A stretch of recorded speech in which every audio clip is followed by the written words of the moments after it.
করিমপুরের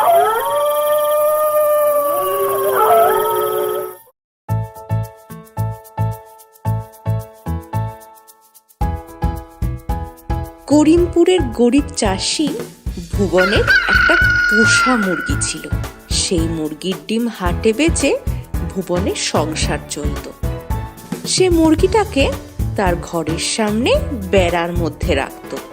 কিছু দূরেই ছিল এক বিশাল জঙ্গল, আর সেই জঙ্গলে একটা পাজি শেয়াল থাকত। সে অনেক চেষ্টা করেও বেড়ার ভিতরে ঢুকতে পারত না।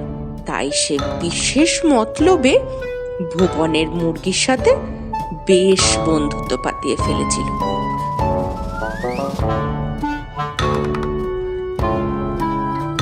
একদিন সন্ধ্যার দিকে মুরগিটা উঠোনে হেঁটে বেড়াচ্ছে।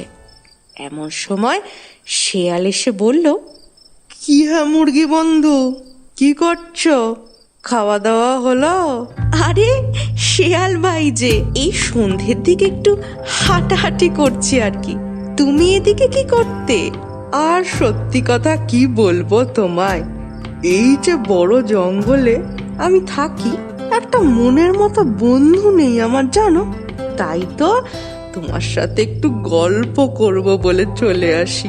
আর আর এই যে তোমার মধুর গলার স্বর, আমি তো সকাল সকাল তোমার ডাকে ঘুম থেকে উঠি। তুমি একটু বেশি প্রশংসা করো শেয়াল ভাই। কই আর তো কেউ এরম বলে না। সেই তো ব্যাপার গো, সবার প্রশংসা করার মতো মন থাকে না। এই যে আমি ভাবি, তো তুমি যদি আমাদের সঙ্গে জঙ্গলে থাকতে কত ভালো হতো। তোমার মিষ্টি মধুর ডাকে সকালের ঘুম ভাঙতো। কি যে তুমি এই বন্দি হয়ে থাকো না, দূর। কি যে বলো, মালিক আমার বড্ড ভালো মানুষ। আমি ডিম দিই রোজ, আর মালিক আমায় পেট ভরে খেতে দেন। আমি বন্দি কই, আমি তো ভালোই আছি। সে কি, তুমি তোমার ছানাদের বিক্রি করো? সেটা তুমি আবার গর্ব করে বলছো? ছি ছি বন্ধু, ছি। কিন্তু শিয়াল ভাই, এটাই তো নিয়ম। আমায় মালিক পোষেন, তাই আমাকে তাকে ডিম দিই। এতে খারাপ কি আছে? কি বলছো তুমি বন্ধু?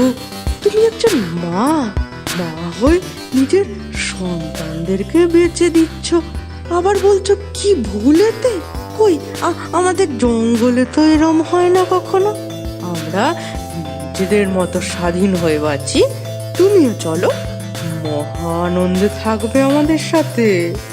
শিয়াল ভাই, তোমার কথা ঠিক, আমি জানি, কিন্তু সন্তানদের বেঁচে আমি অন্যায় করছি। কিন্তু তোমার সাথে জঙ্গলে গেলে যে আমার বিপদ হবে।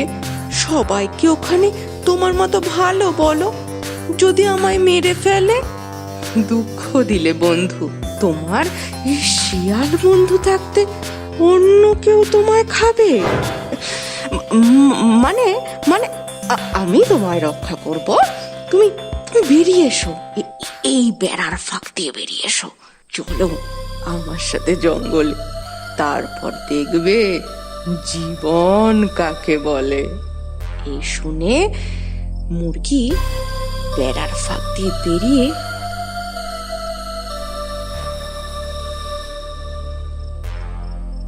শেয়ালের সঙ্গে জঙ্গলের দিকে যেতে শুরু করলো। কিছু দূর যেতেই ঘাড় মুটকে ধরলো মুরগি।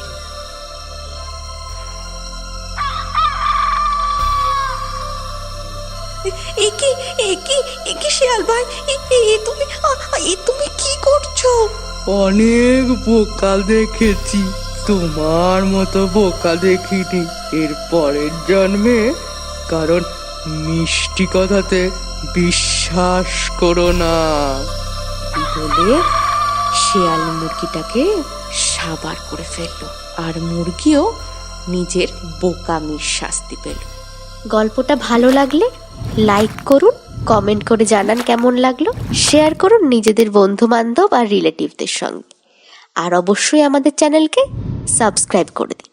আর আমাদের নতুন নতুন গল্পের নোটিফিকেশন পেতে সাবস্ক্রাইব বাটনের পাশে বেল আইকনটা এক্ষুনি প্রেস করে দিন।